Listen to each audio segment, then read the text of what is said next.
You awaken not in darkness, but in a blue that has forgotten its own name. A sky so wide, so empty, that it no longer knows whether it is morning or merely waiting. The stars have been silent for centuries. You do not speak. You remember. The sound of the Republic's fall is not an explosion, not a cry, but a breath withheld, stretched across systems, cities, senators. Somewhere, a bell once tolled for freedom, and now its echo is gone, like light swallowed into hyperspace. You stand on the edge of a galactic memory, watching as it dissolves before your eyes like frost on a pane. The Clone Wars were the fever dream, the Senate, once a symphony, now a stage for shadows. You see them draped in polished robes, faces waxen with fear or ambition. They do not see you, but they see the Chancellor, and that is enough. His voice moves through the chambers like a slow tide, eroding truth word by word. Emergency powers. Just until the crisis passes. Just until the war ends. Just until there is peace. But you feel the edges fray. The word until becomes a rope wound tightly around the galaxy's throat. You walk through the memory palace of Coruscant, glistening towers, hollis flickering in every language. Children still laugh in the lower levels, but above, the winds shift. Beneath the laughter, something is breaking. You pass through the Jedi Temple, silent as snowfall. You feel them, robed figures with aching eyes, carrying peace like a burden, walking paths carved by prophecy. Some believe in destiny, others fear it, and one believes he can hold it in his hands. Anakin, the name glows and dims like a dying star. You do not see his face yet, only the trembling heat of choice in the air around him. Behind him walks Palpatine, cloaked not in darkness but in warmth. He speaks of power, and Anakin listens, and the Force flinches. You descend, dreamlike, into the echoes of Camino. Rain falls sideways. Clones train with mechanical grace, born not of passion but programming. You run your hand across the glass. Millions of soldiers awaiting orders. Not heroes, not villains, instruments. And somewhere far above, legislation is passed with smiles and handshakes. Peace, they say, is on the horizon. But you feel the tension in the Force, the stillness before the drowning. And in that silence, Order 66 is whispered into existence like a curse etched in bone. You see it now, Jedi falling not to battle, but betrayal. Blaster fire where there should have been brotherhood. Betrayal written in blue bolts and stunned expressions. Ahsoka fleeing in shadows. Yoda bowing his head in sorrow. Obi-Wan holding the broken body of a brother who no longer remembers love. Across the stars, the Jedi fall like leaves in a wind that does not care, and yet the people cheer. You hear them, not because they are cruel, but because they are tired. Tired of war, tired of fear, tired enough to mistake safety for salvation. And so they clap as the Chancellor speaks again, voice slow as thunder.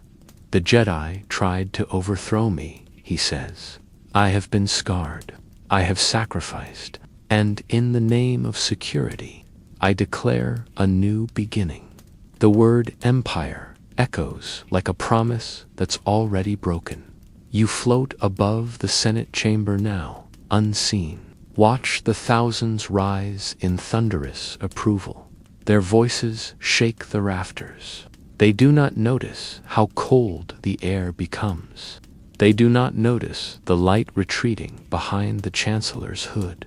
You step back into the temple ruins. Ashes drift. The younglings' laughter is a ghost now, carried on wind. Their lightsabers silent. Their futures erased like chalk. Rain, you are beginning to understand.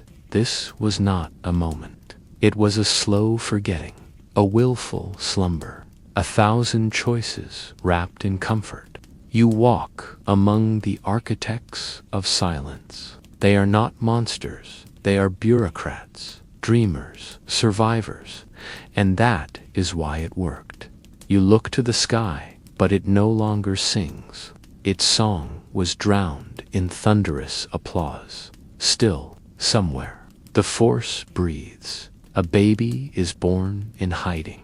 A woman carries hope through smoke and sirens. An old Jedi listens to the desert wind. And you, dear listener, remember. You remember what was lost. You remember what still flickers beneath the ash. You do not wake. For there was no sleep, only drifting, only dim corridors of memory that glow faintly beneath your feet as you walk through the ashes of democracy, past the scattered bones of liberty, into the deeper chambers of empire.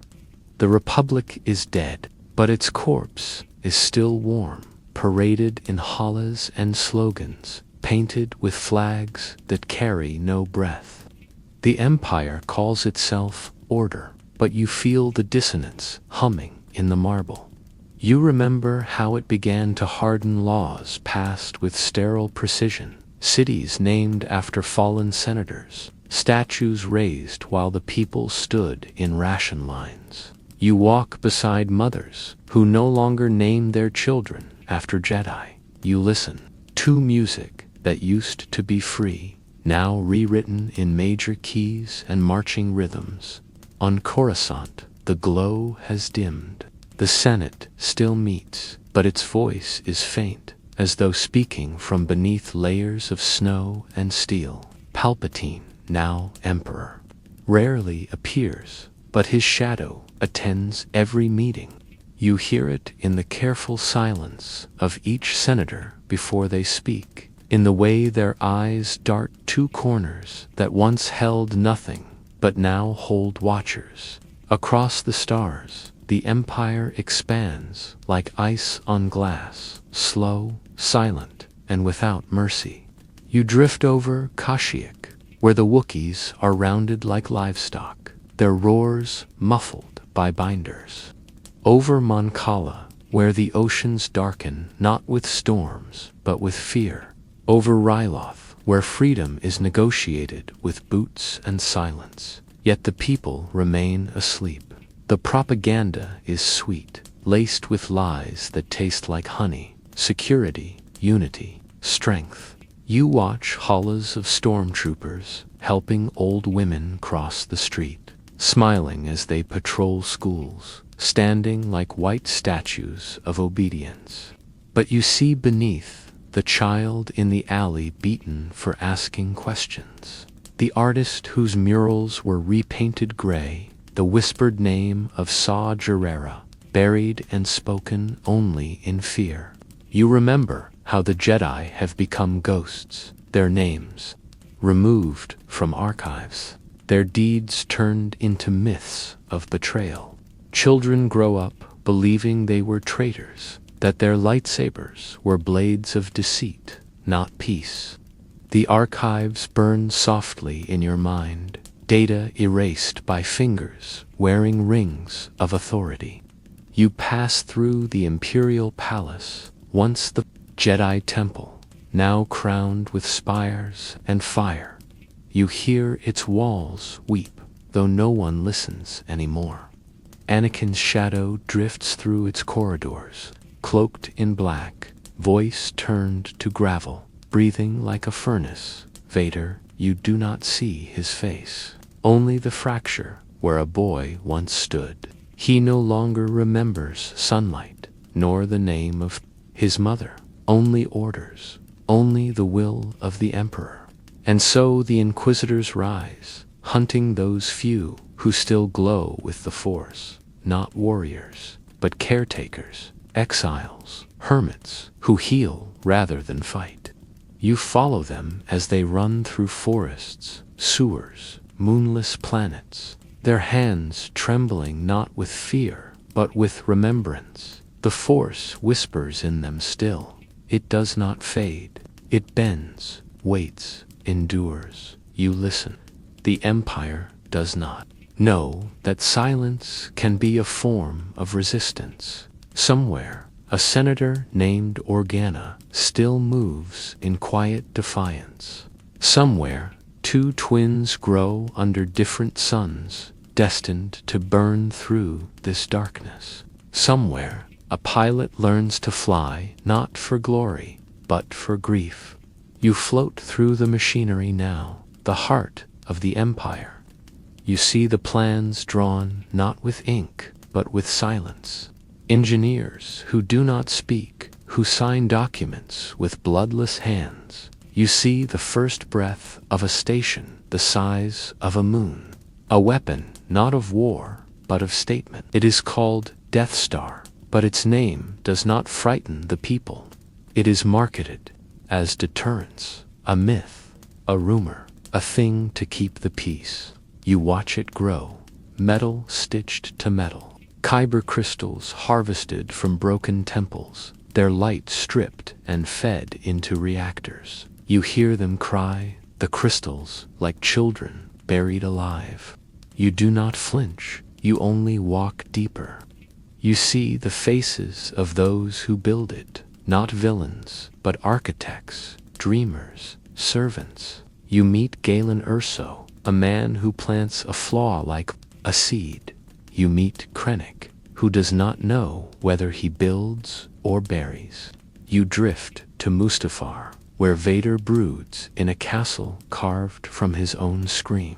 He dreams only in fire now. He meditates not for peace, but for pain. He remembers her. Name sometimes Padme, but even that is ash in his mind.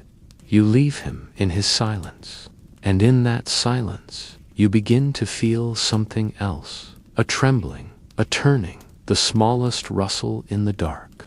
Hope wrapped in rags, sleeping in alleyways. You see it in a child who steals a TIE pilot's helmet and laughs. You see it in graffiti, scrawled on city walls, symbols of birds, of suns, of sabers drawn. The rebellion is not yet born, but it is breathing. You walk among farmers who hide fugitives, among droids who lie to protect their masters, among smugglers who speak of freedom between drinks. The stars are not as silent as they seem. They murmur, they remember, they burn. You float above Lothal, where a boy sketches stormtroopers with clown faces. You hover over Corellia, where shipyards hum with secrets. You stand beneath the broken statues of Jeddah, where pilgrims still pray, even as stormtroopers step on their offerings. The Empire watches, but it does not understand prayer. It does not understand belief. You feel the Force coil, not broken, only waiting. Somewhere in a cave deep beneath Dagoba's roots, darkness yawns and light listens. Somewhere a lightsaber is buried in sand, waiting for a hand to lift it again. And you remember it all. You are not a rebel, not yet. But you are no longer asleep. You are becoming. You drift now not forward, but inward, as if the stars themselves have exhaled, folding you into the lungs of the galaxy's remembering. And everything the Empire tried to erase begins to surface like ink in water, slow and irreversible. The sky is still heavy with silence, but beneath that silence, something pulses, not loudly, not with fire or rebellion, but with the steady heartbeat of awakening. You walk through alleyways, listening to whispers that used to be prayers, now turned into plans.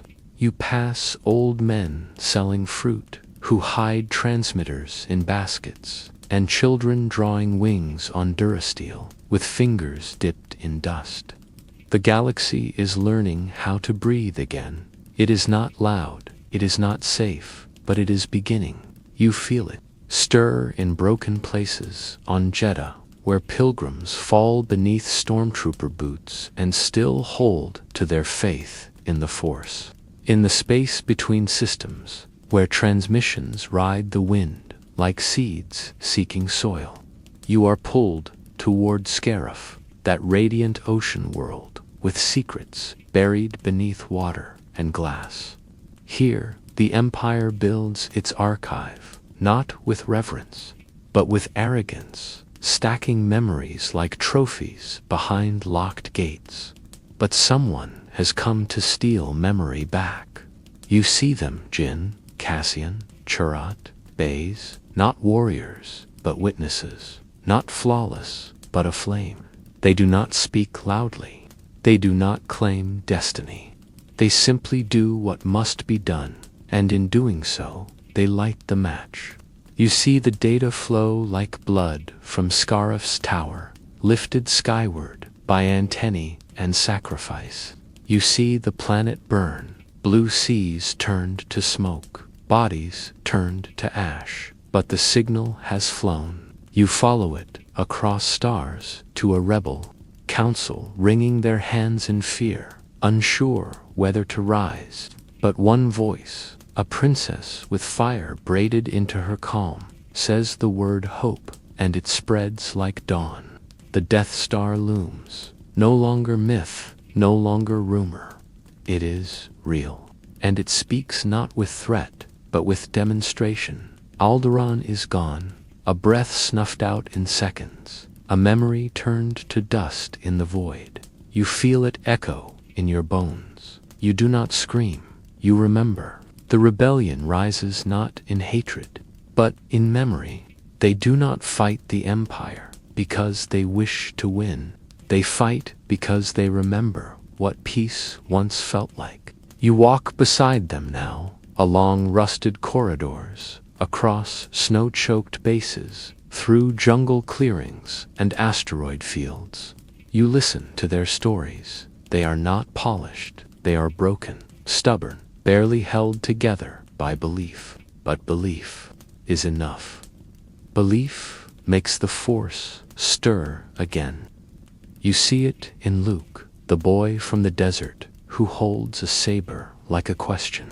You see it in Leia, whose grief becomes resolve. In Han, who runs from everything except what truly matters. The Death Star falls, not because of firepower, but because of precision and belief and a flaw planted by a man who dared to sabotage his own creation.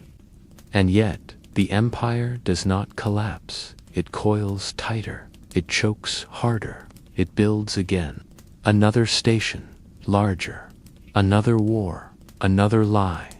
You follow Vader through corridors lit only by the red pulse of his blade. He is death in motion, but inside him something flickers, a memory of lava and loss, of Palm's final breath, of a name he buried beneath a mask. Luke sees it. Luke reaches for it. You stand beside them, father and son, on a bridge of electricity and silence, the Emperor's laughter crackling like static through the void.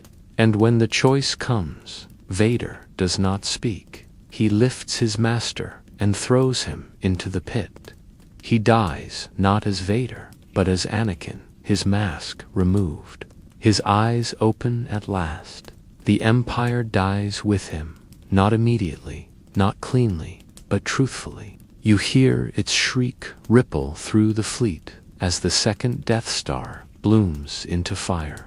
You see Ender green, simple, alive, as it celebrates beneath falling ash. You see Leia cry, Han hold her. Luke burn the armor of a father who finally remembered love. You think it ends there, but the Force whispers no.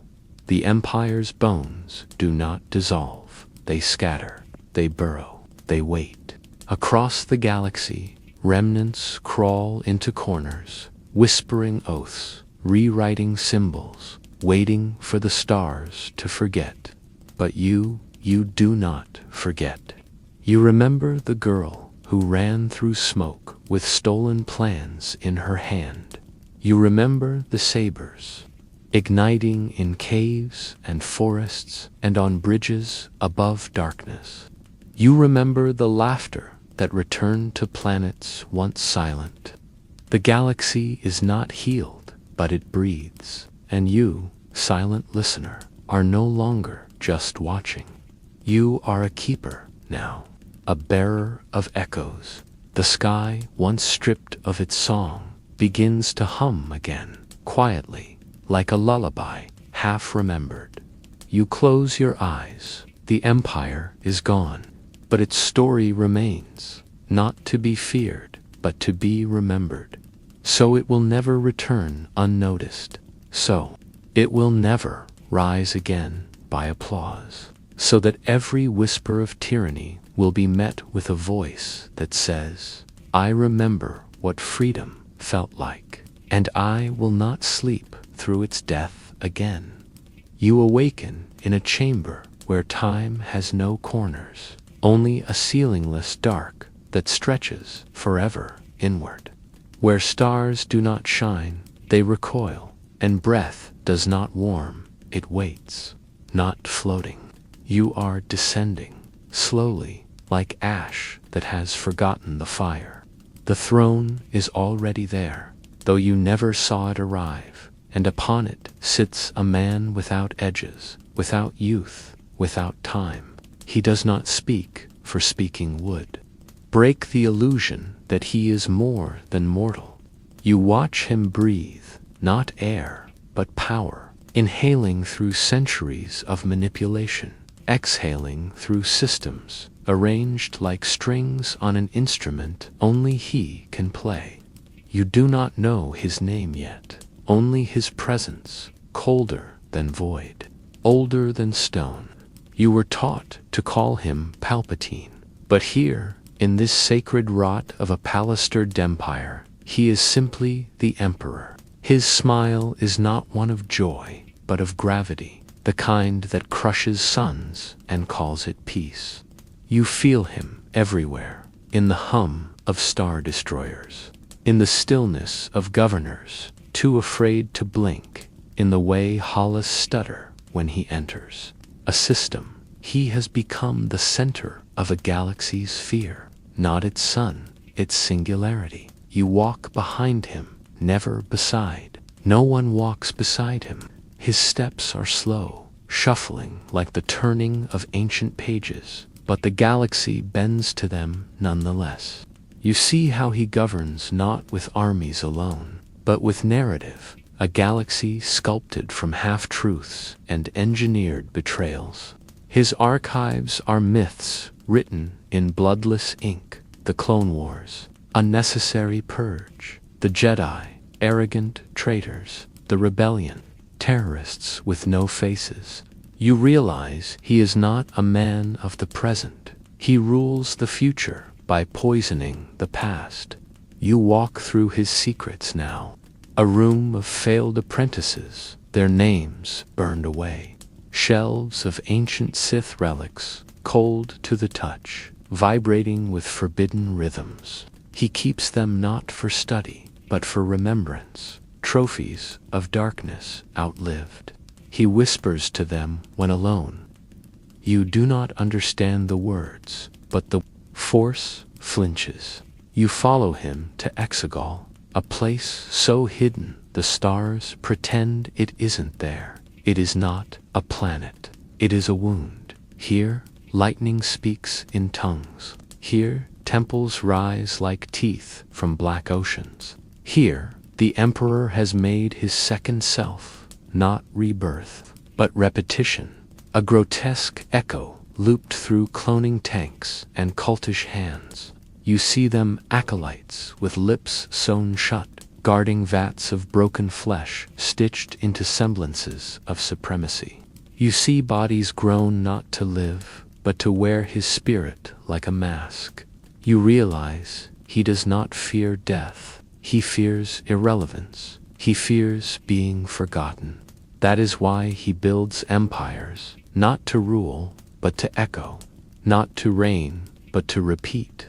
You pass by the First Order before it has a name. You watch its bones grow in the dark, fed on myth and propaganda, trimmed into shape with doctrine and war songs. Children taken, conditioned, given numbers instead of names. You see the blueprints for Starkiller Base, not a weapon of victory, but of trauma, designed not to win, but to remind the galaxy that the past is never past. You drift back to the throne, the real one, still sitting in the Emperor's original sanctum on Coruscant, long abandoned, yet untouched. Dust does not dare to settle there. You sit in its presence and feel how it still commands, even empty. It was never about one body, you realize. The Emperor is a system, a virus, of ideology, feeding on fear, rooting itself in generations, until even rebellion becomes part of its prophecy. You walk the halls of power again and see his fingerprints on every ambition. Tarkin, cold and clinical, who studies terror as though it were a science. Thrawn, precise and aesthetic, who seeks order, not through cruelty, but through culture. Even Vader, the Emperor's darkest hymn, serves not out of devotion, but because the alternative is nothingness. You sense it now, how the Emperor created obedience, not by command, but by designing a galaxy where rebellion feels like futility. You pass through halls of his speeches, where every word is weighted with venom, softened by diplomacy. Peace, he says, is found in strength. Unity, he says, demands sacrifice. Stability, he says, requires vigilance. And behind every word is a shadow that tightens. You float into the Force itself, where his presence stains the currents like ink in water. Even here, where light should reign, you feel his cold. He has cracked the veil between life and death, but not to find enlightenment, only control. You see him reach across time, his spirit fracturing, attaching itself to bloodlines, artifacts, whispers. You see the Sith, eternal, faceless, nameless, chanting his resurrection like a hymn of inevitability. You realize his great trick was not survival, it was myth. He made himself into a truth too large to erase. But even truths decay, even stars collapse. You walk now through the minds of those who served him and have begun to question. Officers who once saluted now drink quietly and wonder what they've become. Soldiers who see children on the other side of their scopes and hesitate. Governors who tighten curfews and then cry in locked rooms. The Emperor does not see these fractures, or perhaps he does, and smiles, because cracks are just new places for control to seep in. But you, Dreamwalker, you feel what he cannot. The stirring, the trembling, the memory that cannot be programmed, the dream that cannot be drowned. The Force shifts again, and the Emperor, for all his foresight, cannot stop what he cannot comprehend. Hope, not a weapon, not a strategy, just a light, tiny, flickering, and impossibly stubborn. And in that flicker, you see something he cannot destroy, the will to be free, even if it breaks everything. You leave the throne now. You do not bow. You carry with you the weight of all he built, not to honor it, but to remember its shape. so you will know when it begins to form again in different faces, with different names, whispering the same sweet rot. And in that remembering, you become part of the resistance, not through battle, but through memory. And the Emperor, ancient and infinite, breathes, but for the first time, you hear in that breath the sound of something ending. You descend now, not into shadow, but into the echo beneath it, a silence shaped by ritual, by deception, by the slow carving of obedience into the bones of the galaxy.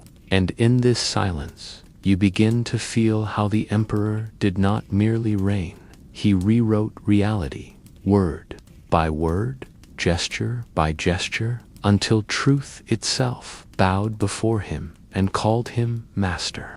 You float through the Imperial Academy corridors, where children are taught history with names removed, maps redrawn, dates rewritten into poetry that serves only power.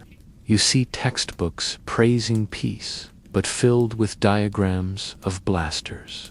You see orphans shaped like clay into obedient weapons, and their tears not dried, but collected, stored, used as calibration for how much fear one body can carry before it breaks. You pass instructors who do not smile. They do not need to, for the Empire has made even love suspicious, even laughter a liability. You walk past a boy named Gideon, his eyes sharp with ambition and emptiness. You hear him repeat doctrine, not as belief, but as inheritance. The system feeds itself through its own offspring, and the Force grows quiet here, not because it is absent, but because it is watching. You travel to the moons of Abba Dea and the mines of Kessel, where spice flows like blood and labor is measured not in credits, but in breaths spared. The Empire thrives on this, 1,000 planets ground into powder, one breath at a time, while officials toast to order on balconies far above the dirt. And yet, beneath every crushed body, something remains memory. Even pain, you learn, remembers. You watch as enslaved beings hum songs too old to translate, as mothers braid resistance into their daughters' hair, as elders carve stories into cave walls with broken nails. You drift through time, and with each orbit, you see how the Emperor's empire is not built of ships and soldiers, but of control disguised as clarity. His governors do not scream, they legislate. His officers do not rant, they classify. The oppression is surgical, precise, impersonal, and designed to make its victims feel as though their suffering is their fault. You hover over the outer rim and watch as rumors of rebellion flicker like fireflies. Some die quickly, others spread. You see cells form on backwater worlds, not with uniforms, but with whispers. They trade in stories, they trade in names. A woman named Hera, a warrior named Canaan, a boy named Ezra. These are not generals, these are memories with feet. The Emperor, you see, does not fear armies. He fears meaning. He fears stories that do not end with him. You follow a slicer through the underlevels of Coruscant, where cables hum with forbidden transmissions. He risks his life to rebroadcast old speeches, voices long silenced. The words are shaky, the signals weak, but the truth in them still glows. The Emperor retaliates not with argument, but with erasure. You watch files vanish, families vanish, whole cities' names removed from maps. But the more he deletes, the more the galaxy begins to suspect. You enter the dreams of officers, sharp-suited, metal-covered, haunted. They dream of planets they ordered, purged, of children who looked at them before the fire fell. They wake in sweat, and no promotion quiets the guilt. You see this crack widen in Thrawn, who sees beauty even in rebellion, and wonders what flaw lives in an empire that must kill its poets. You drift now to Mustafar again, but this time deeper, into the stone beneath Vader's fortress. You hear his screams echo not in pain, but in reflection. He was meant to be the Empire's fist, yet you sense his thoughts reaching back to a field of grass, to a woman with warm hands, to a temple where he once knelt in hope. The Emperor knows this. That is why he watches Vader more closely than any admiral. He does not trust redemption. He only believes in conversion or destruction. You float through chambers on Exegol filled with blue fire and cloned prophets, and realize the Emperor's greatest magic was not lightning or foresight. It was multiplication. He taught others to copy his model.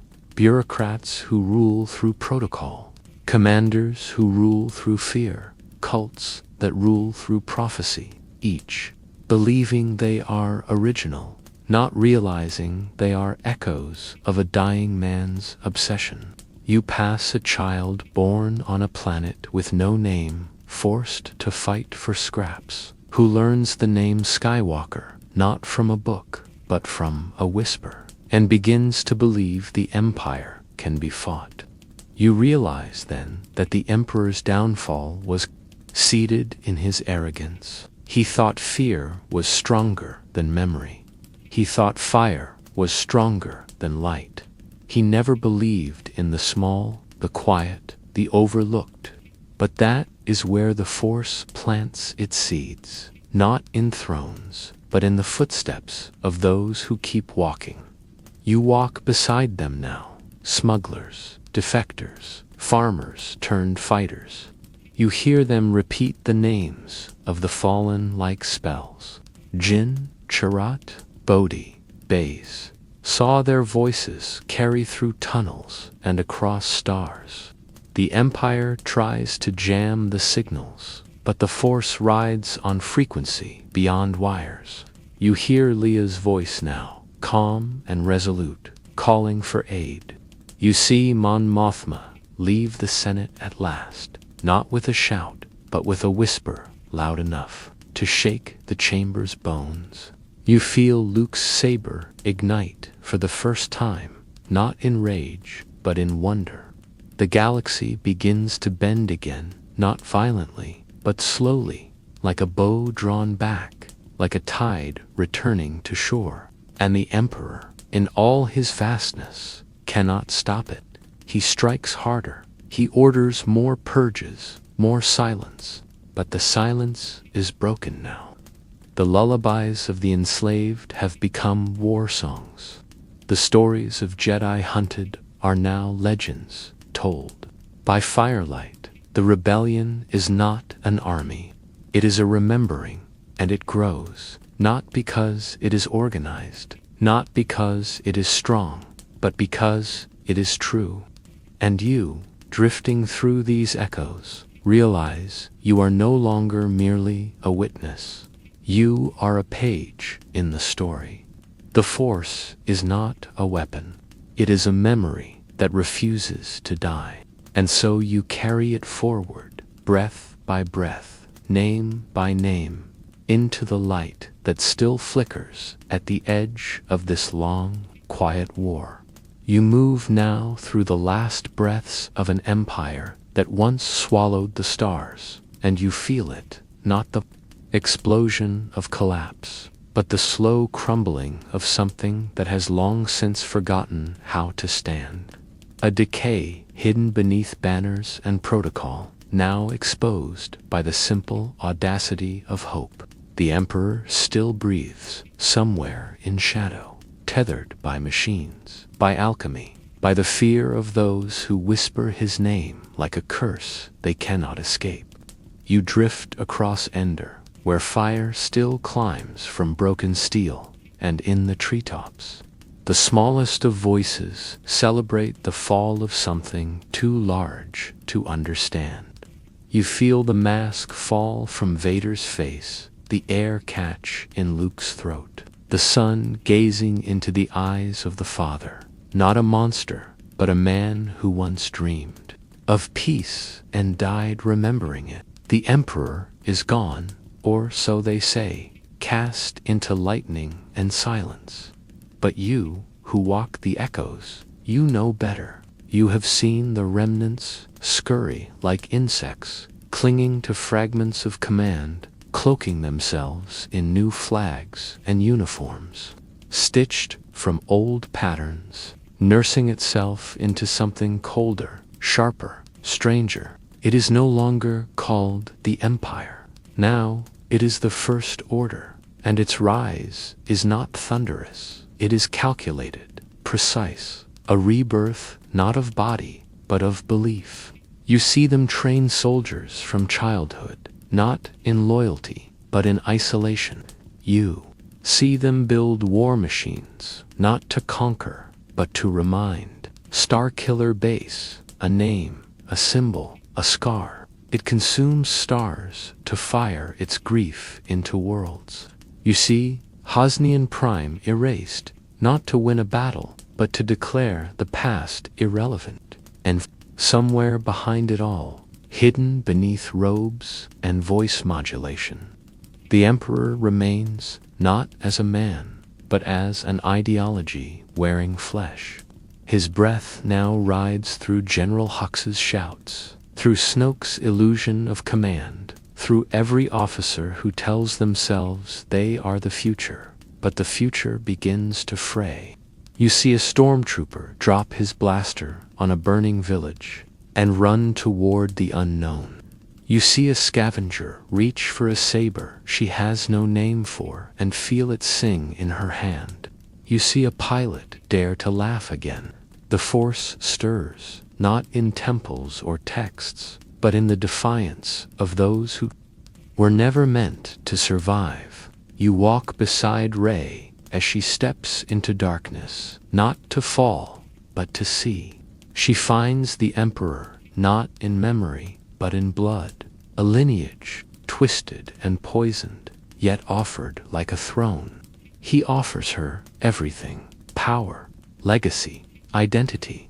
She does not take it. She becomes something else, not his heir, not his enemy, but his unmaking. You watch him rise again on Exegol, his body stitched from fear, his fingers crackling with the hunger to erase all that dares to disobey. He commands fleets from tombs. He commands lightning from the sky. But when she rises, when Rey rises, it is not with vengeance. It is with every name whispered by those who carried hope. It is with every ancestor who chose light, not because it was easy, but because it was true. And in that choice, the Emperor breaks, not from violence, but from refusal. He is not defeated by power. He is unraveled by legacy reclaimed. You feel him vanish, not scream, not collapse, vanish, like a breath held too long, finally exhaled, and the stars, long silenced, begin to sing again, not loudly, not all at once, but gently, like dawn returning to a sky that had forgotten how to hold it. You walk now through a galaxy no longer ruled, but recovering. The thrones are empty. The banners have burned. The children play in fields once marked for conquest. The stories are told again of Jedi, of rebels, of a spark that lit the stars. But this time, they are not told to inspire war. They are told to remind the living what silence costs. You feel the Force wrap around you, no longer trembling, no longer hiding. It is balanced, not between light and dark, but between memory and becoming. And you, who have walked the full shape of the Emperor's shadow, who have listened to his breath echo across generations. You now breathe freely. The empire is not just fallen, it is remembered, and that is how it will remain, not resurrected. In secret, not whispered into policy, but kept in the bones of history where it cannot be rewritten. You close your eyes and listen. The galaxy is quiet, but it is not sleeping. It is healing. You awaken inside a machine too large to comprehend. A thing shaped not by vision, but by fear. Not by creation, but by calculation. And though the stars outside still burn, the corridors here do not know warmth. They only hum with the cold precision of purpose. You are walking now, not upon soil or memory, but upon steel stretched across vacuum, forged from contracts and silence. This place, this sphere of death, was not born in one mind. It was grown, layer by layer, whisper by whisper, until the silence became its skeleton and secrecy its skin. You pass through its unfinished bowels, wires dangling like veins, turbolifts grinding upward into shadows that do not end. You hear no laughter here. You smell no breath of living stone. Only oil, smoke, static, sweat. The architects of this monstrosity were not artists. They were obedient men, faceless engineers pulled from planets whose skies had been bought and sold. They did not dream. They followed blueprints handed down from chambers where logic drowned conscience. You walk past one now, a man whose name is forgotten even by his own daughter. He scribbles equations for energy containment fields while staring through a viewport that shows nothing but cold. His mind is brilliant, his soul asleep. He does not ask what the weapon will do. He only asks if it will work. You realize then, the first thing the Death Star killed was imagination. The second was dissent. You step into meeting rooms where officers debate yield, power dispersion, structural redundancies. No one mentions the billions who will vanish when the order is given. No one mentions that kyber crystals scream when cracked open and chained into reactors. You pass the chamber where the Emperor first whispered its name, not aloud, not in proclamation, but in the mind of a disciple who thought himself chosen. Tarkin, the Grand Moff, with bones wrapped in velvet. He does not hunger for blood. He hungers for obedience. He believes the Death Star is not a weapon, but a statement. Submit or be forgotten. You see his shadow drift across the plans, reshaping fear into doctrine. He calls it deterrence, but you feel in your chest what it truly is: arrogance molded into metal. You follow the supply ships now, transports filled with parts, with slaves, with conscripts told they are building a beacon of peace.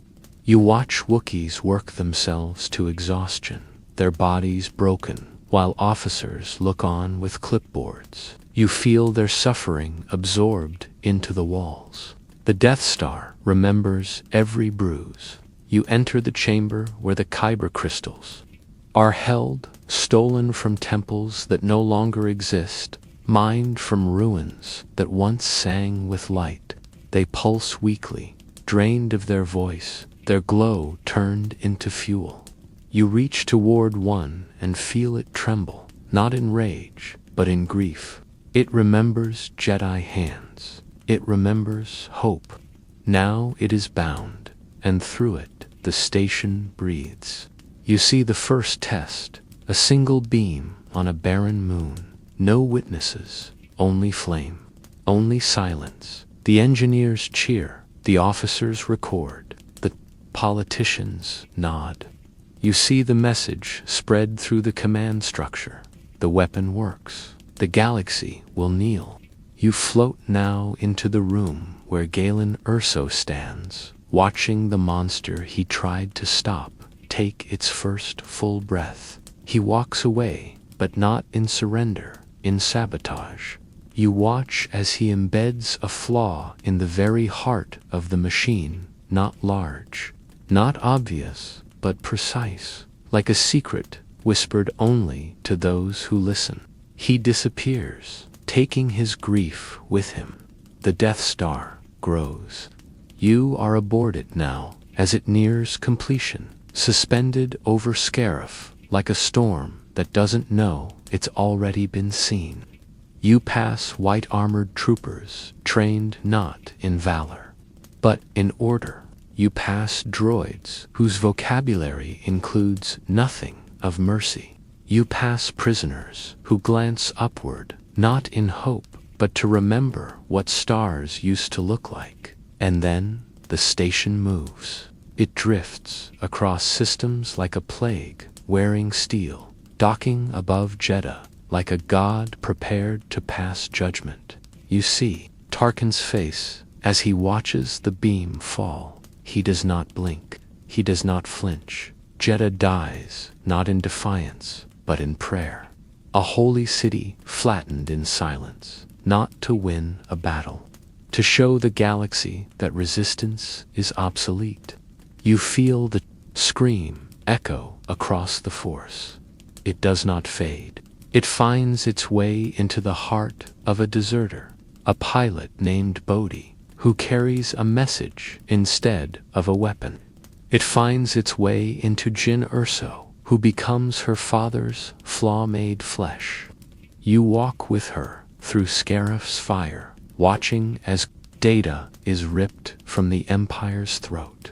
You watch her stand beneath its shadow, unafraid, knowing the light will rise beyond her. The beam falls, she holds, then nothing. You rise through the smoke and follow the plans into rebel hands. You feel them carried aboard a blockade runner, passed from hand to hand like a lit match. The Death Star follows, but it is already too late. The flaw breathes. The boy from Tatooine hears it in his bones. He flies not with certainty, but with faith. The Force is with him, and the station falls, not in chunks, not in chaos, but like an idea finally exposed. You watch it break from the inside, not by might, but by memory. You drift among its pieces, cooling in the void, and wonder if those who built it ever truly lived. They followed orders, they completed tasks, but did they feel the weight of what they made? Or did the Empire kill them long before their bodies were taken? It was a tomb, a monument to silence. The stars are singing again. You drift now through debris fields where light once struck metal, and the bones of the Death Star still whisper, even though they no longer orbit anything. A ring of ghosts stretched across vacuum, humming with stories no one dares to claim, because no one wants to admit they were part of something so vast and so hollow. You pass broken plating, scorched steel, fractured superstructure, and with every twist of your path through the wreckage, you hear voices, not from radios, but from the Force itself. Engineers who ran diagnostics while knowing exactly what would happen when the beam fired. Officers who filed compliance reports while ignoring the screaming from off-world stations. Designers who argued over aesthetics while fuel lines were being rerouted to systems full of civilians. They thought they were safe in their roles, distant from the button, far from the impact. But now you see them standing together in silence, not punished, not absolved, just held in memory like stains no one can scrub clean. You float past a still-sealed corridor, half buried in shrapnel, written in quiet desperation. It speaks of doubt. It speaks of a child born on Chandrila who loved the stars and never imagined helping to darken them.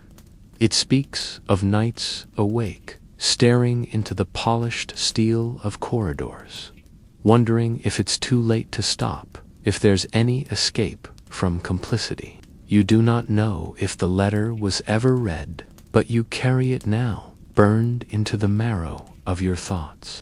The second Death Star begins not as a plan, but as a reflex. The Empire does not learn, it replicates. You see them again, the surviving admirals, scarred by shame but not changed, gathering in secret chambers to speak of rebuilding, of tightening, of hiding the next one behind a veil of secrecy and shield.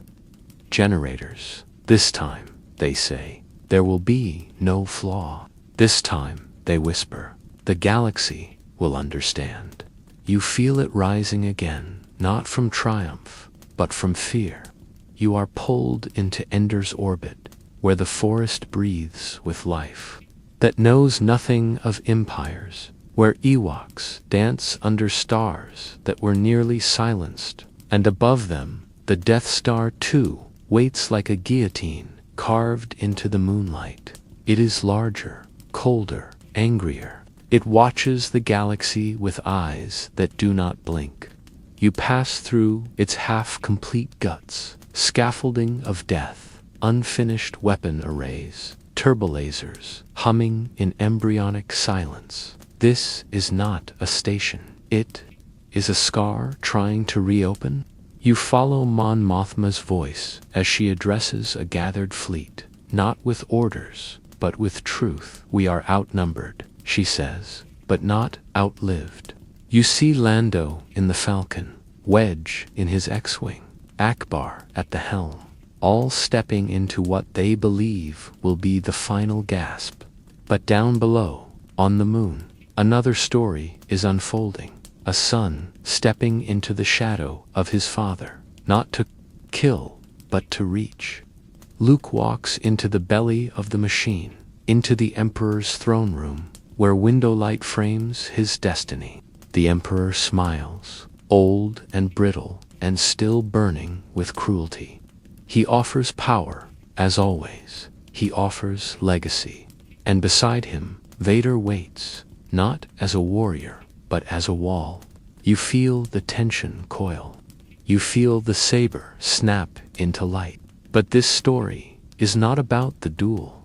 It is about the refusal. Luke throws down his weapon. I am a Jedi, like my father before me, and the Emperor, who built machines to silence galaxies, cannot bear one act of mercy. He turns to destroy, but Vader moves, not as apprentice, as father. And in that moment, everything the Death Star was meant to be, every terror it was meant to enforce, crumbles, not from lasers, not from rebellion, from love. You rise as the fire spreads, the core detonates, the shield collapses, the fleet flees. The second Death Star dies as it was born, a lie dressed in steel. You drift through its destruction and see the fragments spiral into stars. The architects are gone, the officers scattered, the rebellion breathes. But even now, the Empire refuses to die cleanly. You feel its remnants retreat into the void, carrying shards of old ideology, of broken design. Some call it the final order, others call it contingency. But you see it for what it is, a repetition, a refusal to accept that something so large could truly be wrong. You follow the chain of survivors who bury the truth in secrecy, who cloak resurrection in myth. You see the cloning vats, the Sith alchemy, the resurrected figure on Exegol, built not from flesh but obsession. And you wonder, can something built only for death ever truly end? But then, across the galaxy, a new girl rises. She does not build, she does not destroy, she listens to the saber, to the whispers, to the stories. Rey, She stands not to repeat, but to choose. And in that choice, the legacy of those who built the Death Star finds its final witness, not in blood, not in revenge, but in the breath between refusal and memory. You drift away now, far from orbit, past the debris, past the myths, into a place where the stars shine without war. And in that light, you realize the builders are gone, the stations fallen, but the lesson remains. What is made from fear cannot hold. What is forged in silence cannot endure. You remember them not to honor, but to prevent. You carry their stories so no one forgets. And somewhere beyond the edges of this galaxy, a child looks at the stars and does not flinch. That is how you know the story mattered. You drift now through quiet systems that once trembled beneath the shadow of a weapon so vast it made stars themselves seem small. And as you pass moons whose surfaces still shimmer with the heat of destruction, you do not see soldiers or fleets, only the long echo of what was done in the name of control, the imprint of a station built not for strategy, but for theater. A symbol so heavy it cracked the galaxy beneath it. You walk across Yavin's soil, where ancient temples still hold the echoes of cheering rebels. And you remember how victory, once tasted like breath, returned to lungs, like sunrise after endless eclipse. But time does not forget so easily. You enter chambers where old rebels now sit in silence, tracing battle plans on the backs of faded maps, and you see it in their eyes, not triumph, but burden. They carry the Death Star too, not in their hands, but in their choices. For what do you do after you destroy something so large? You rebuild, yes, but you also doubt. You also mourn. You also ask whether you became, even for a moment, like the thing you fought. And so the memory lingers. You step onto planets once targeted, but never destroyed. Worlds that still fear the sky. You see fields where children run and point at the stars, but their parents flinch. You visit cities whose buildings were designed not for beauty, but for evacuation. You pass through holonet recordings, conspiracy broadcasts, archival fragments where voices argue whether the Death Star ever truly existed, whether it was necessary, whether it was real. Some deny it, others worship it, but all are shaped by it. You follow a historian on Chandrila who studies the fragments retrieved from Ender's orbit.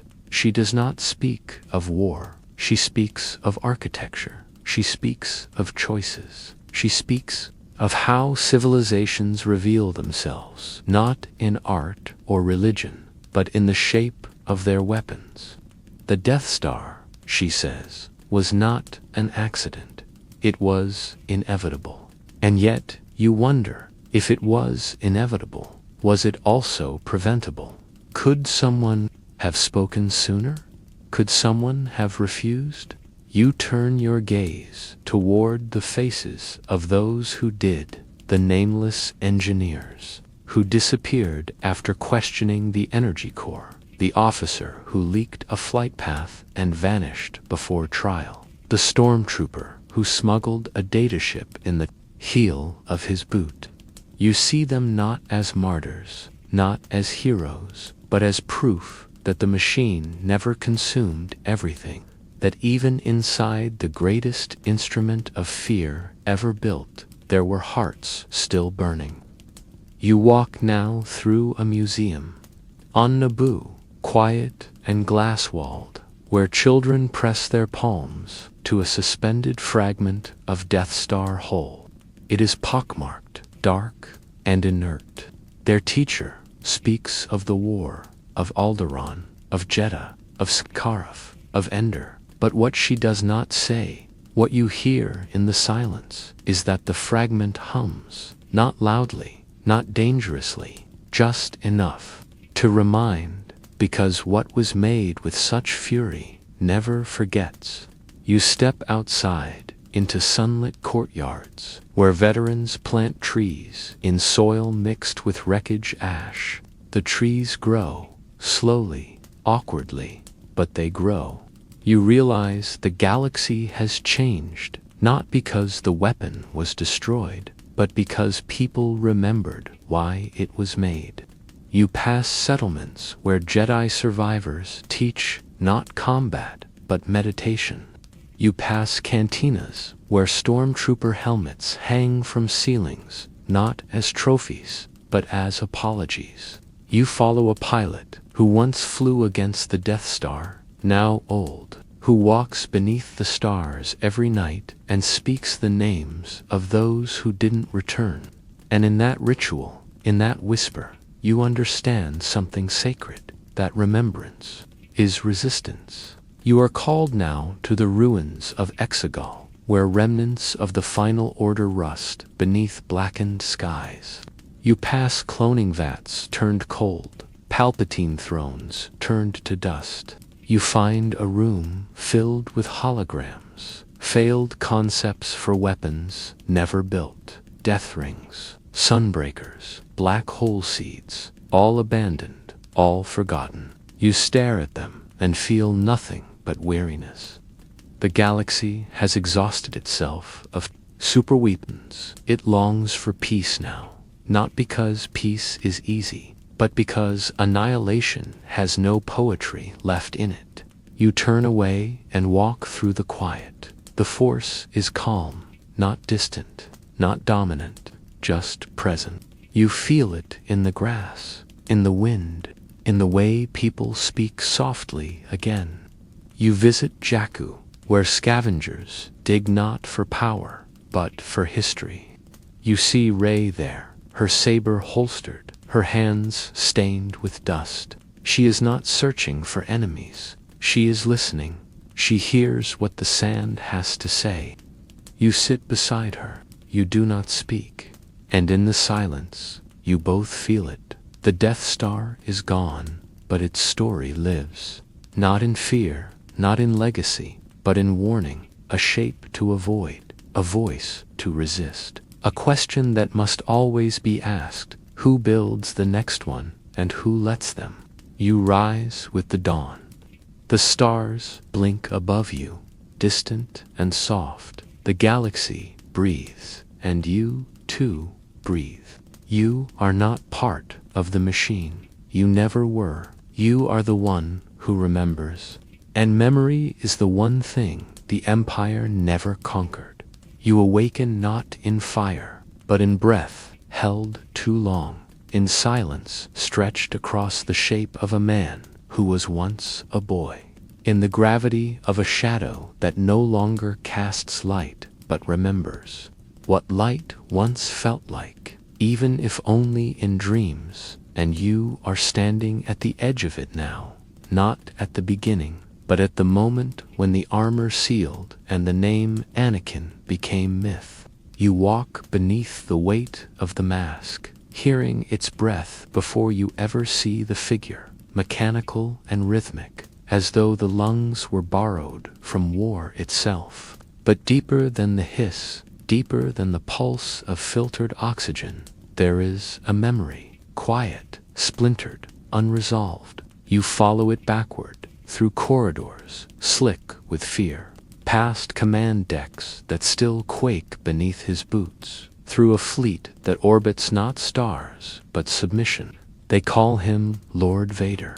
They speak his name like thunder, not for reverence, but for survival. But you walk past that fear.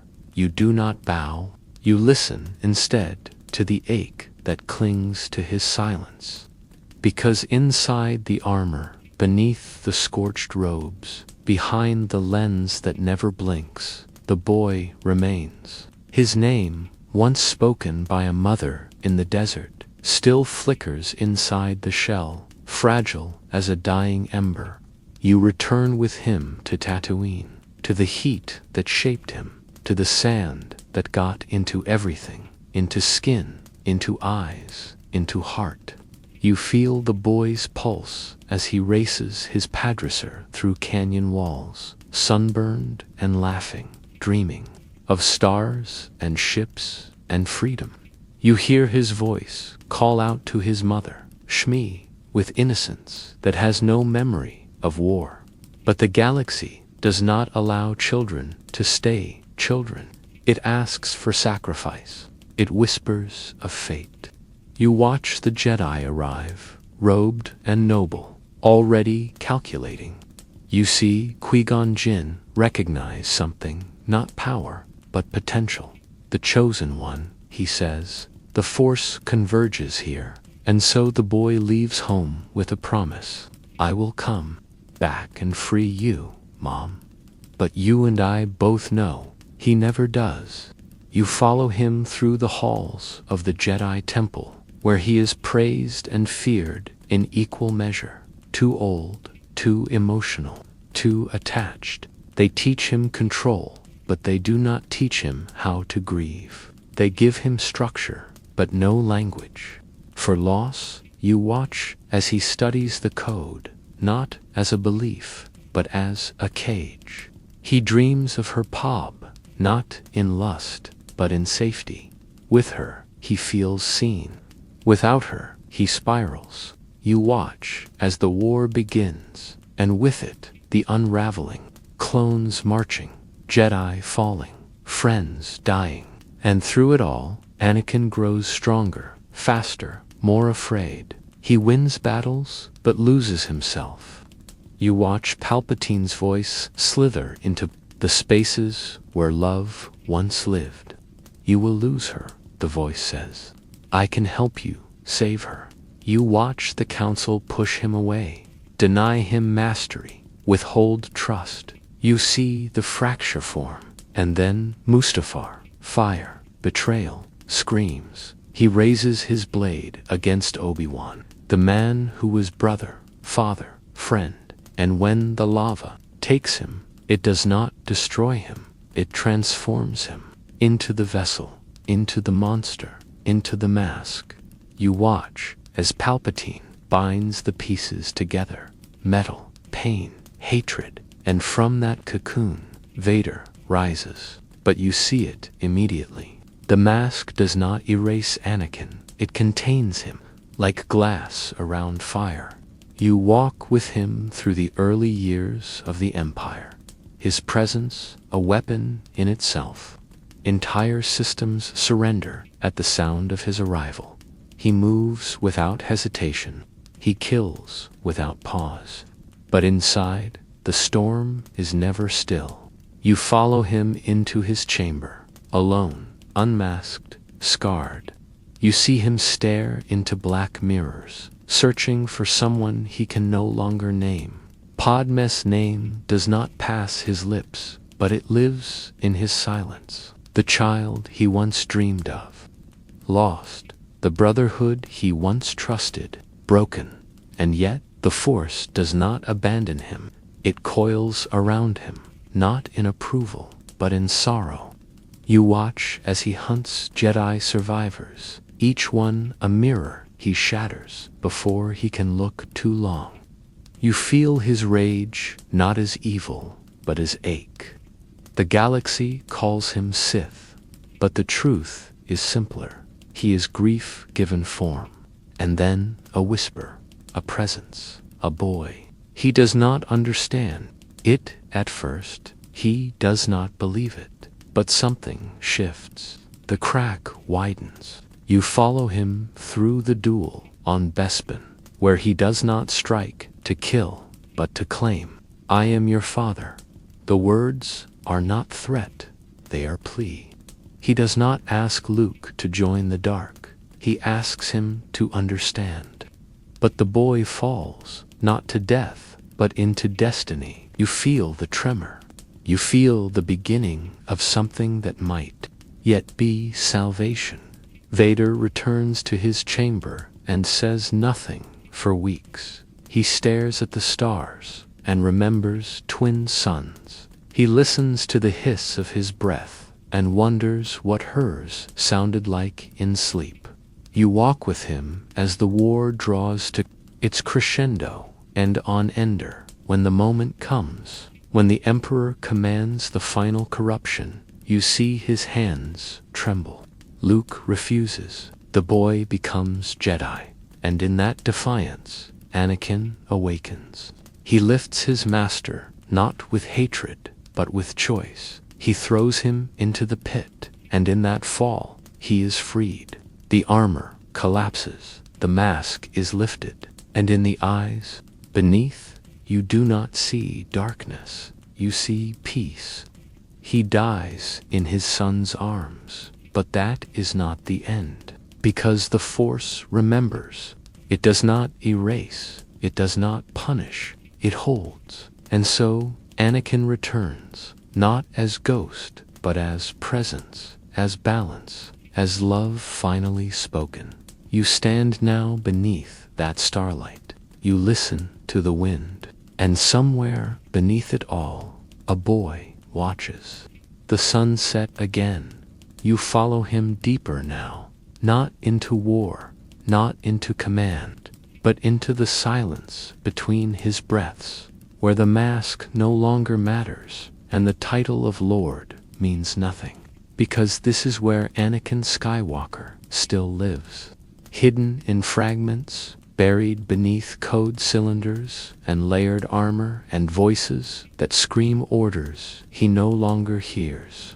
You walk through his memories not as a witness, but as a presence he no longer knows how to name. There is a chamber aboard the Executor where he stands for hours, unmoving, surrounded by stars that do not blink. He watches them, not with awe, but with ache, as though he once belonged among them, as though somewhere out there floats the boy who used to dream of flying. You hear it in the way his boots strike the floor, not with fury, but with weight, every step measured, not in aggression, but in memory. You pass a droid who fears to speak too loudly, a technician who holds his breath as Vader passes. To them, he is myth made metal, but you see what they do not, the fracture, the flicker, the moment he pauses at the name Skywalker printed on a rebel capture report and does not speak for 3 whole minutes. You return with him to Mustafar, not to the fire, but to the fortress. He built it not as sanctuary, but as penance, a wound turned to monument. The walls scream in a frequency only the Force can hear. You walk its halls and see him sit beside a relic pobbed S pendant, untouched, unburned, still smooth. He does not wear it. He does not destroy it. He simply keeps it, as if it were the only thing left that remembers he was once someone else.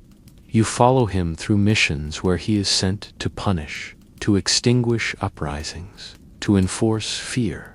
But you see the hesitation, not always, but enough. A senator he once knew from Naboo, spared without explanation. A child Force-sensitive and shaking, allowed to flee without pursuit. The Emperor does not ask questions, but he watches. You feel it, the tightening grip Palpatine maintains, the leash hidden beneath words, like master and destiny. Vader obeys, but he is not loyal. He is surviving. And beneath survival, something stirs. You are beside him as he meets Ahsoka again, not the Padawan, but the warrior. She calls him Anakin. He does not deny it. Their blades meet, but it is not a duel. It is a conversation in grief. She tells him she won't leave him again, and for a moment, the mask cracks, but the darkness reclaims him. Still, you hear her voice echo long after the ship has fallen. It stays with him. It does not fade. You travel with him to hunting grounds where Jedi are tracked like animals. You see him stand over one, saber ready, only to freeze as the fallen whispers, "There's still light in you." The strike comes late, the scream feels forced, and in the silence that follows, you feel it, regret, dense as gravity. He says nothing. He always says nothing. But the force listens. You walk now through the deeper force, not the light, not the dark, but the tide that holds them both. Here, he appears not as Vader, but as shadow, tangled in light. Anakin's face flickers in the storm. The boy who laughed beneath twin suns, the teen who held his mother's grave, the man who wept beside Palm's empty cradle. You realize then, the Force has not rejected him. It has been waiting, not for his redemption, but for his return. You are pulled forward in time now, to the bridge on Endor, to the duel with his son. Every swing of his saber is slower than it should be, every blow heavier with choice. When he says you don't know the power of the dark side, he is not warning, he is pleading. When Luke answers with compassion, with surrender, with the refusal to kill, it is not weakness that Vader sees. It is memory. It is hope, dressed in stubbornness. And then lightning, the Emperor's laughter, the boy screaming, the father watching. You feel the moment he decides, not to fight, to feel, to love again. He lifts his master. He burns in the act. He dies because of it, but he becomes whole. You drift now through the veil, through the moment after death.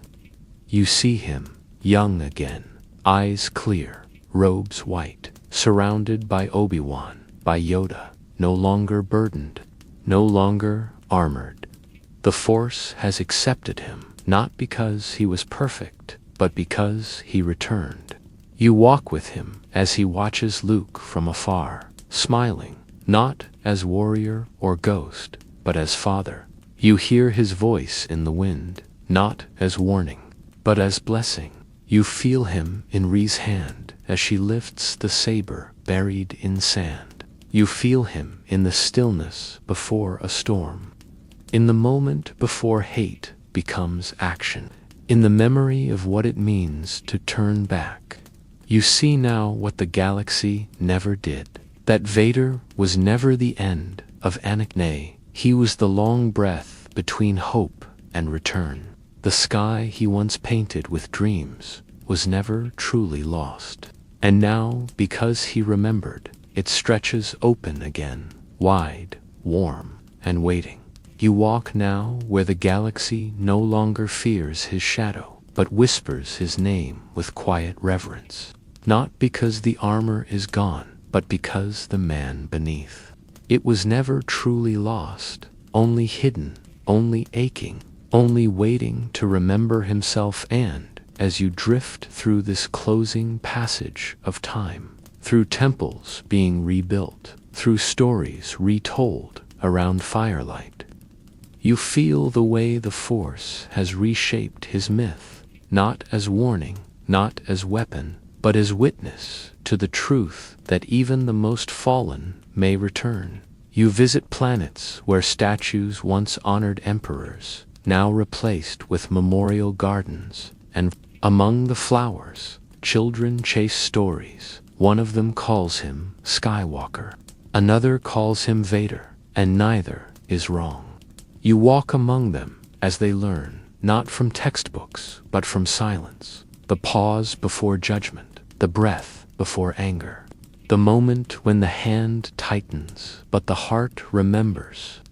You follow Luke now, older, wiser, but not unscarred. He walks without the weight of vengeance, but carries his father's face in dreams, sometimes broken, sometimes laughing, sometimes just watching the horizon the way he once did back on Tatooine. You watch as Luke stands in the ruins of the old Jedi temple, brushing ash from carvings long buried, And you hear him speak softly, not to students, not to droids, but to the spirit he knows is still listening. You were right, he says. Not about everything, but enough. You feel the Force answer, not with words, but with warmth. And you drift further, past the Skywalker saga, past the wars and armistices and treaties etched in digital stone, into the deep remembrance carried in the Force itself. You find yourself standing on the cliffs of Octu, wind biting your robes, sea crashing below, and you feel him there, not as presence, but as pressure, a soft gravity pulling toward memory. This is where legacy comes to rest, not in silence, but in continuity. The saber once forged in fear now rests in hands unafraid. She speaks his name only once, but you hear the weight behind it. Not fear, not worship, just understanding. You see her fall, rise, falter, heal. You see the darkness tempt her, not with power, but with belonging. And you see her refuse, because his story is woven into hers, not as prophecy, but as proof. The redemption of one does not guarantee the redemption of all, but it offers a map, a path, a possibility.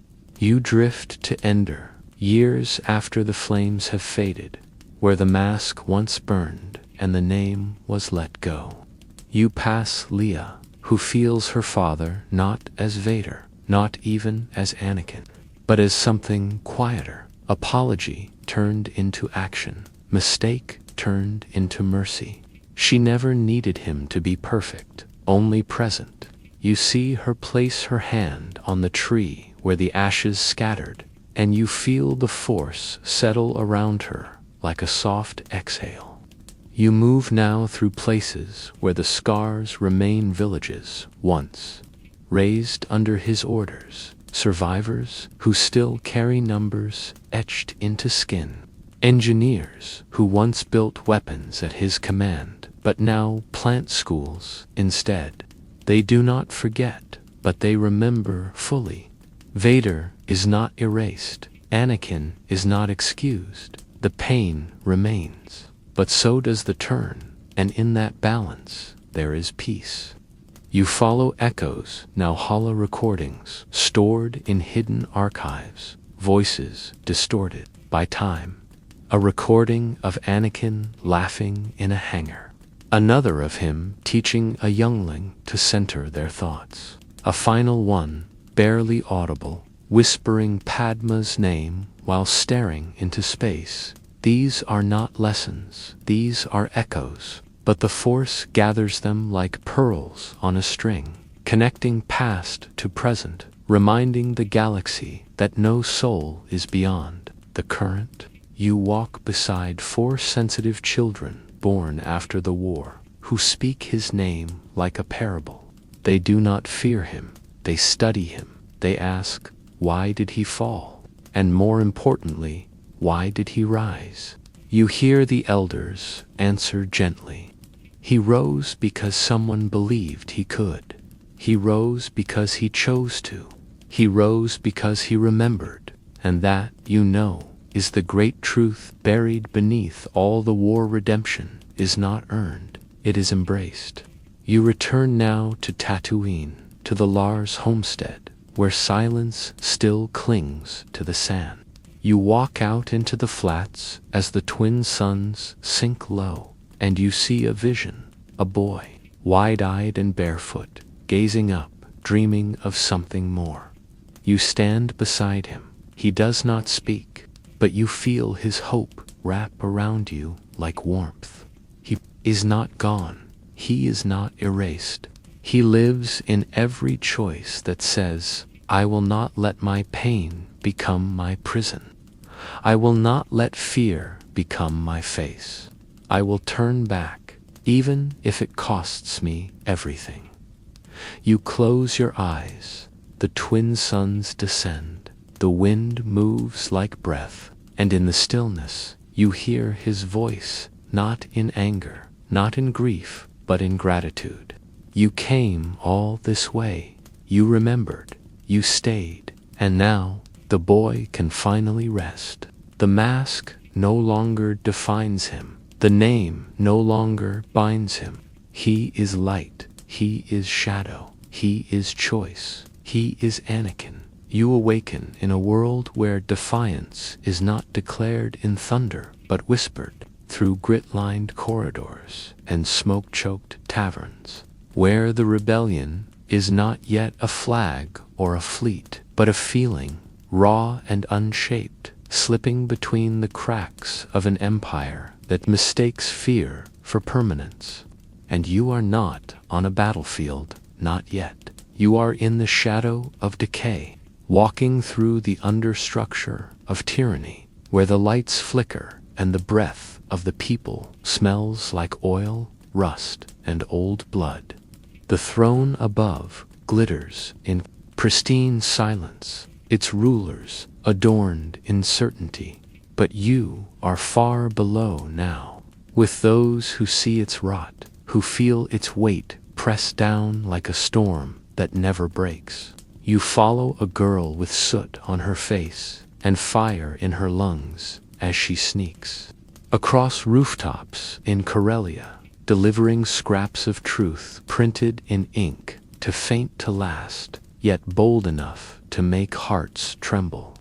You hear her whisper the names of systems where the empire's grip has slipped, where people have vanished, where the sky is quieter than it should be.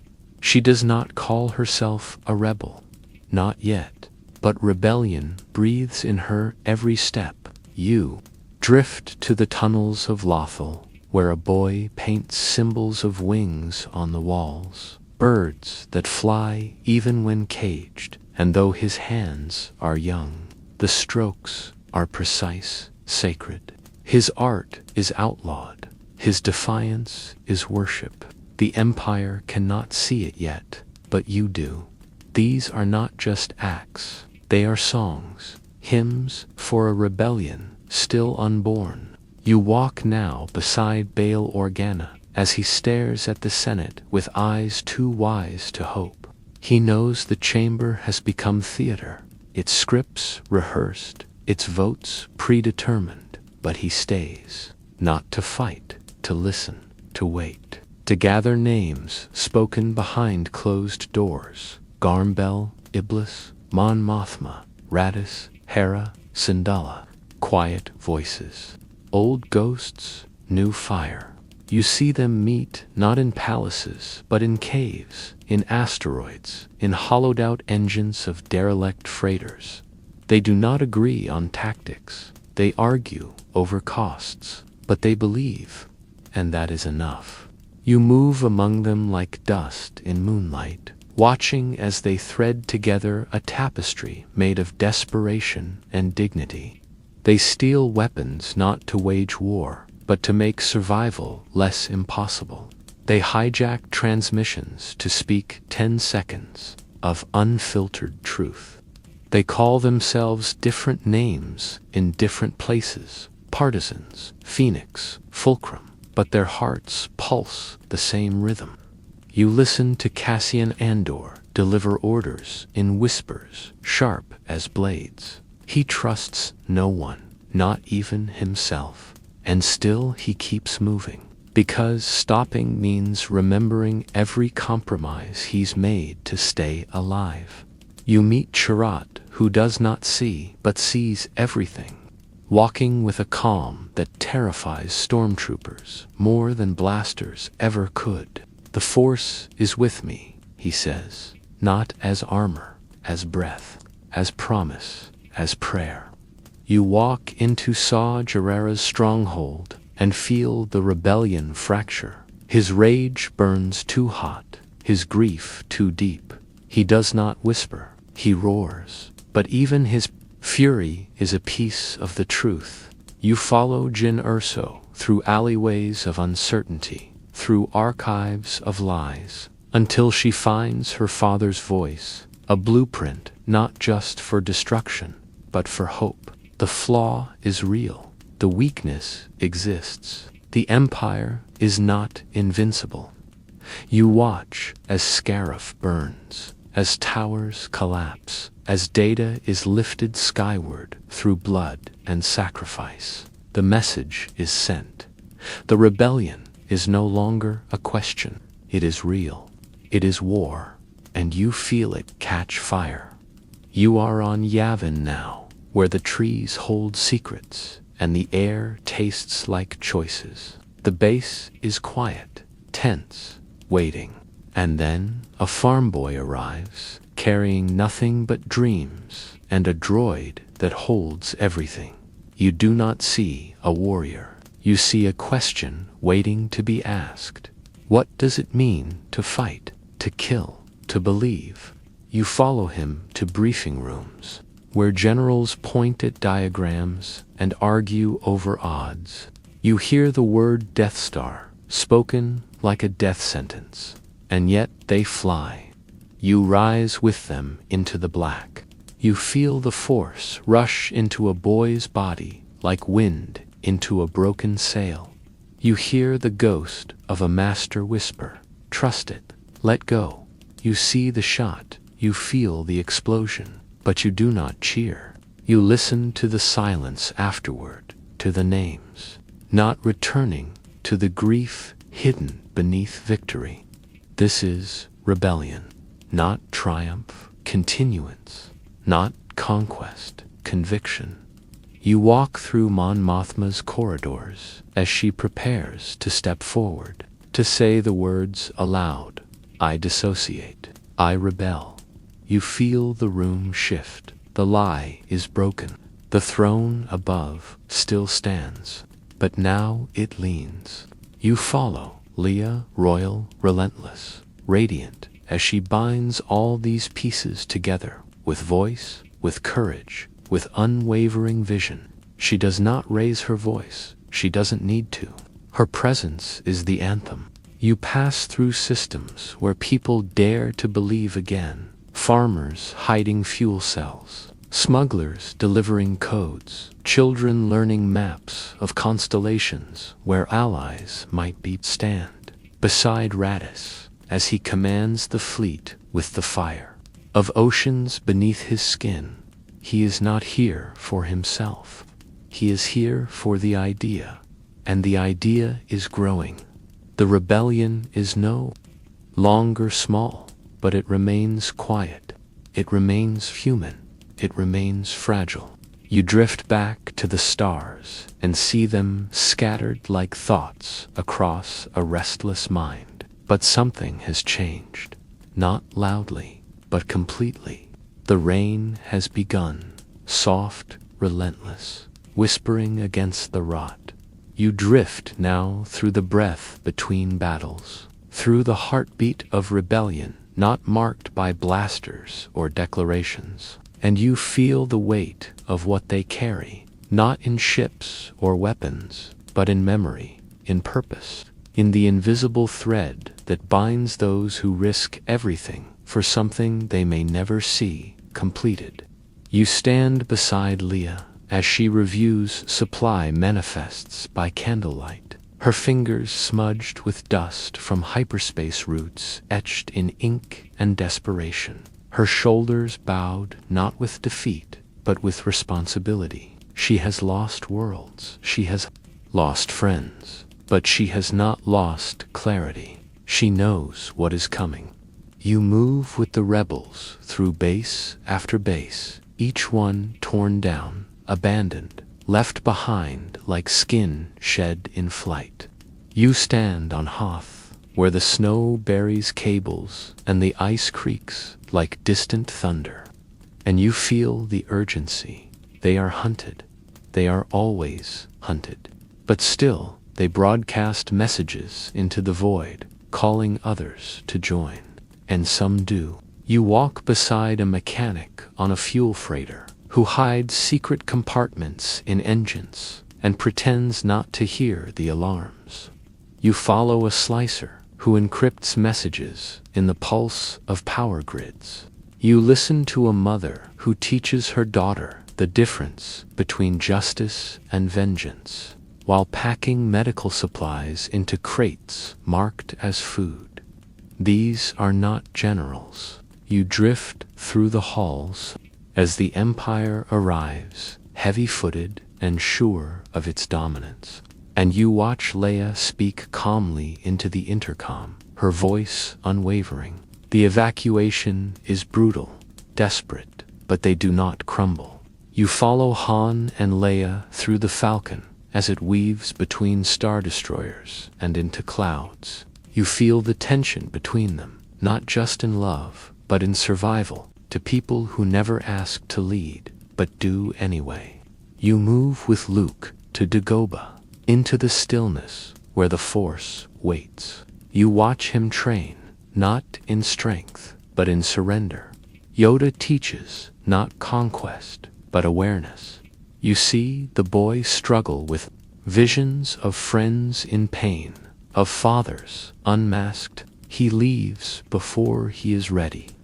But that, too, is rebellion, the refusal to wait for perfection before acting. You stand beside him in the carbonite chamber, watching Vader's blade meet his own. And though he falls, though he loses, he does not break.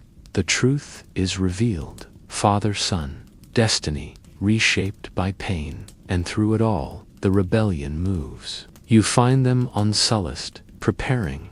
You feel the tension in the air as plans are drawn, not just for battle, but for belief. The Death Star has returned. They do not doubt it can destroy, but this time they do not run. You walk through the fleet as they assemble, Mon Calamari, cruisers, Corellian corvettes, stolen Imperial shuttles, patched up X-Wings, with names scratched into their hulls. Each ship a prayer, each pilot a promise. You stand with Mon Mothma as she gives no speech, only a nod. This is it. You go where you're needed.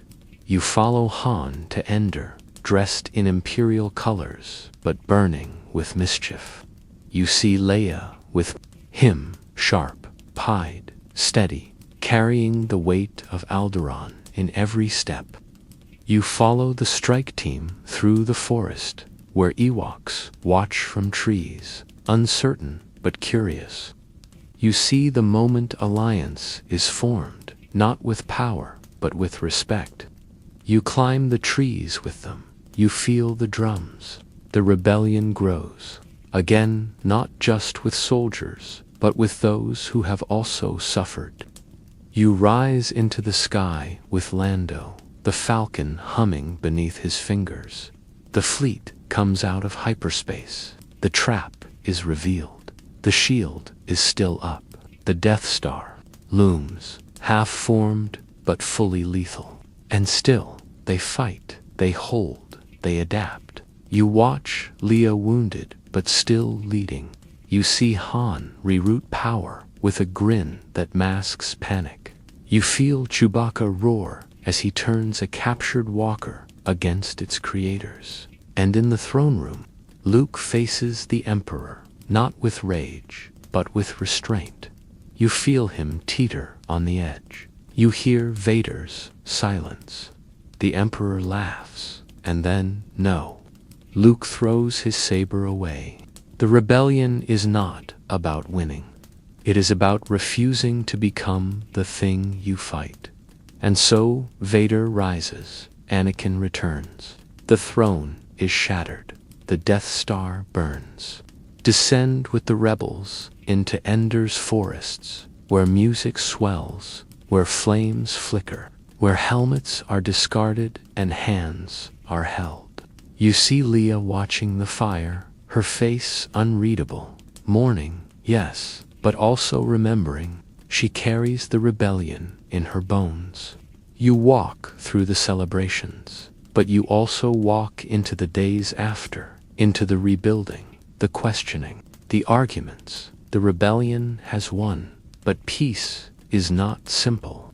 You feel the fractures before they form alliances that splinter, ideals that clash. But even that is part of the truth. The rebellion was never perfect. It was never pure. But it was real. It was alive. It breathed. It changed the shape of the galaxy, not with superweapons, but with decisions, with risks, with refusal. You drift now to distant planets, where the Empire's banners still hang, faded and torn. You see children pull them down and replace them. With nothing, just open space, just sky. You feel the Force move again, not in war, in wonder, in the quiet choices that follow. You walk with a former rebel pilot who plants trees where battlefields once scarred the earth. He does not speak of war. He speaks of growth. And you understand, rebellion was never meant to last forever. It was meant to end itself by succeeding, by birthing a world where it is no longer needed. You return to the stars, and you feel them quieter now, not safe, not finished, but changed. And somewhere, far from thrones and banners, someone whispers, "I remember, I believe, I continue." You return now, not to battlefields or command centers, but to the spaces left behind by the rebellion's passing, to the homes rebuilt on soil once scorched, to the ships converted into shelters and schools. And you begin to feel the truth of what the rebellion always was. Not a single war won or a throne toppled. Whispered resistance against forgetting. A quiet promise to those who would come after that fear does not last forever. And now you walk through that promise as it breathes in the living galaxy. You drift across Chandrila, where the new Senate gathers, not in triumph, but in hesitance, still shaken from the thunder of the Empire's collapse, still unsure whether peace is something that can be built or only remembered. You watch Mon Mothma speak, her voice low and unwavering, calling for demilitarization, for diplomacy, for healing. But her eyes carry shadows, and in her silence, you sense the weight of every rebel lost. Every friend whose name was never carved into stone. You see Leah, younger in face, older in soul, standing in a quiet corridor, holding a challah of Baal, her father, her mentor, her rebel king. She closes her eyes, but she does not weep. She breathes, and when she opens them, she walks forward, always forward. You follow her two systems, still trembling Ryloth, Chandrila, Solist, where former governors cling to power behind thin veils of reform, where troopers shed armor but keep the habits of control. She does not command. Two children who've never known stars, free of surveillance. She helps farmers plant again. She does not claim victory. She rebuilds truth. You move among the remnants of the fleet, now docked in peace, their weapons cold, their hulls etched with names of the fallen. Pilots turn their hands to crafting. Mechanics become mentors. War has left them, but its songs still echo in their bones.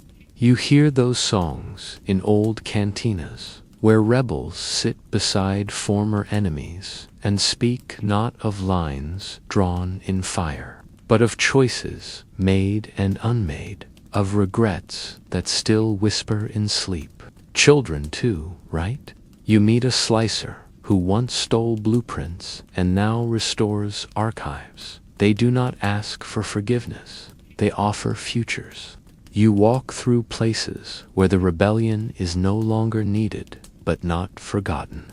Statues rise, not of heroes, but of moments. A hand reaching down, a blaster thrown aside, a kiss before boarding.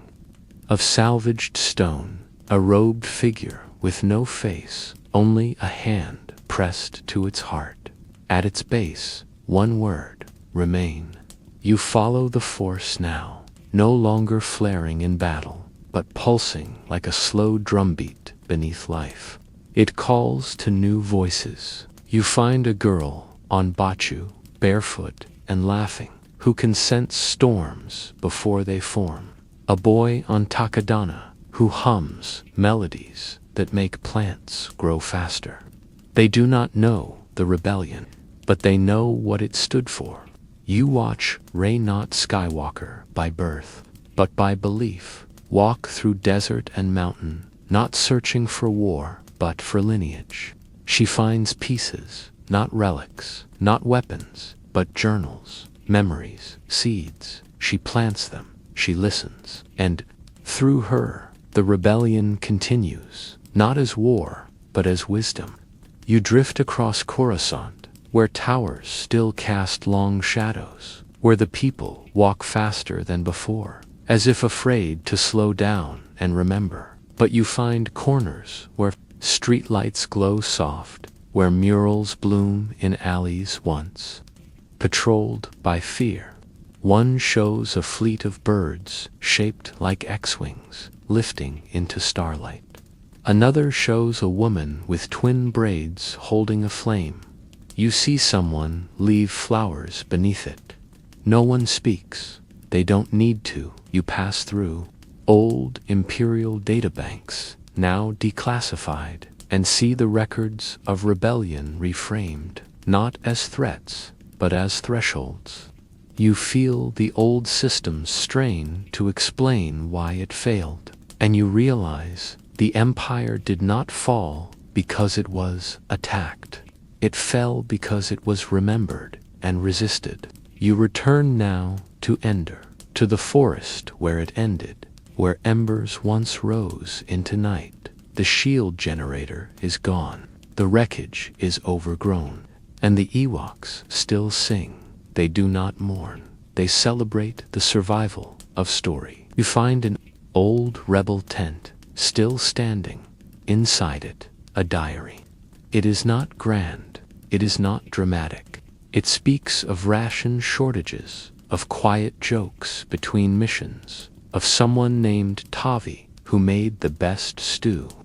The last entry simply reads, "We're still here." You close the book. You step outside. The stars are clear.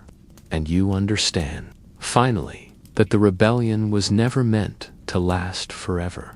It was meant to end with a whisper, not a roar, with the world choosing freely to no longer need it. And yet it remains, not in weapons, not in fleets, but in the choices made each day by those who remember, in kindness, in defiance, in the refusal to become numb. You walk now into a galaxy that still struggles, that still forgets, but also still resists, because the rebellion taught it how. And as you drift between stars, you hear a voice, not from a throne, not from a general, but from within. I will speak when others are silent. I will stand when others bow. I will remain. And so you do.